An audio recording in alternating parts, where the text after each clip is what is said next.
അസ്സലാമലൈക്കും. അപ്പോൾ എല്ലാവർക്കും സുഖമല്ലേ? ഇന്ന് ഞാൻ ഉണ്ടാക്കാൻ പോകുന്നത് നല്ല ചിക്കൻ ഫ്രൈ ബിരിയാണി. മുളക് പൊടി, മഞ്ഞൾപ്പൊടി, സുർക്ക, ഉപ്പിട്ട ചിക്കൻ നമുക്കൊന്ന് ഫ്രൈ ആക്കാനിടാം. ചിക്കൻ അവിടെ ഫ്രൈ ആകുന്നുണ്ട്. ആ സമയത്ത് നമുക്ക് ഉള്ളിയെല്ലാം ഒന്ന് കട്ടാക്കിയിട്ട് ഇതൊന്ന് പെട്ടെന്ന് ഉണ്ടാക്കുന്നത് ഞാൻ പറഞ്ഞില്ലേ. അതെന്തെന്ന് പറഞ്ഞെങ്കിൽ ഇതെല്ലാം ഒന്ന് നമുക്ക് കുക്കറിലിട്ടിട്ട് ഒരു 2 വിസിലടിക്കാം. പെട്ടെന്ന് ഉണ്ടാക്കാനുള്ള കാരണം എന്താ പറഞ്ഞാൽ ഗായ്സ്, ഇങ്ങനെയുള്ള പിള്ളേരെല്ലാം ഉണ്ടെങ്കിൽ നമുക്ക് പെട്ടെന്നെല്ലാം ഉണ്ടാക്കാൻ പറ്റും. ഇല്ലെങ്കിൽ ഈ ഉള്ളി വാട്ടി കഴിഞ്ഞാൽ നമുക്ക് എപ്പാവാന്. അതുകൊണ്ട് നമുക്ക് കുക്കറിൽ ഒരു 2 വിസിൽ, കുറച്ച് ഉപ്പും കുറച്ച് വെളിച്ചെണ്ണയും കൂട്ടിയിട്ട് നല്ല മിക്സ് ആക്കിയിട്ട് എടുത്തിട്ടുണ്ട്. 2 സെറ്റ് ആയിട്ടുണ്ട്. കുക്കറിൽ വെച്ചതിന് ഒരു മണമില്ലാത്തക്കായി ഞാനൊന്ന് 2-3 മിനിറ്റ് ബിരിയാണിയിലേക്ക് വേണ്ട മസാലയിലോട്ട് നമുക്കൊന്ന് വാട്ടിയെടുക്കാം. അതിൻ്റെ പച്ചമണം പോകുന്ന വരെ.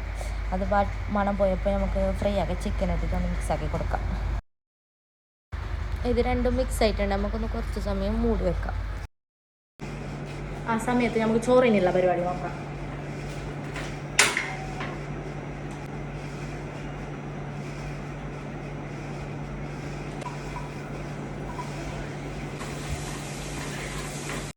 അരിയെല്ലാം ഇട്ടെടുത്ത് നമുക്ക് കുക്കറിൽ ഒരു വിസിലടിക്കുക. എന്നിട്ട് ഗ്യാസ് ഓഫ് ആക്കാം. ഇനി ആ ചോറൊന്ന് റെഡി ആയിട്ട് നമുക്ക് ദമ്മിട്ടെങ്കിൽ നമ്മുടെ പരിപാടി സെറ്റായി.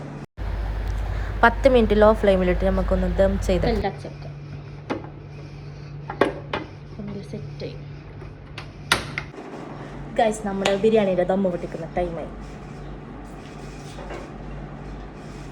പൊളി ബിരിയാണി റെഡി ആയിട്ടുള്ളതാ. ഞാനൊന്ന് തിന്ന് കാണിച്ചു തരാം.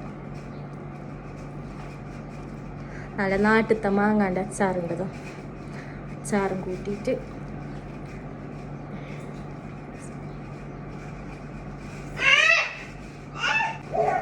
നല്ല ടേസ്റ്റ് ഉണ്ട് ഗൈസ്.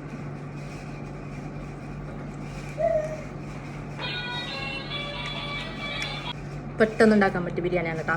നല്ല ടേസ്റ്റും ഉണ്ട്. അപ്പോൾ വീഡിയോ കാണുന്ന ആൾക്കാർ എല്ലാവരും ഫോളോ ആക്കിയിട്ട് സപ്പോർട്ട് ആക്കണം. അപ്പോൾ അടുത്തൊരു വീഡിയോ ഞാൻ വരാം. അപ്പോൾ അത്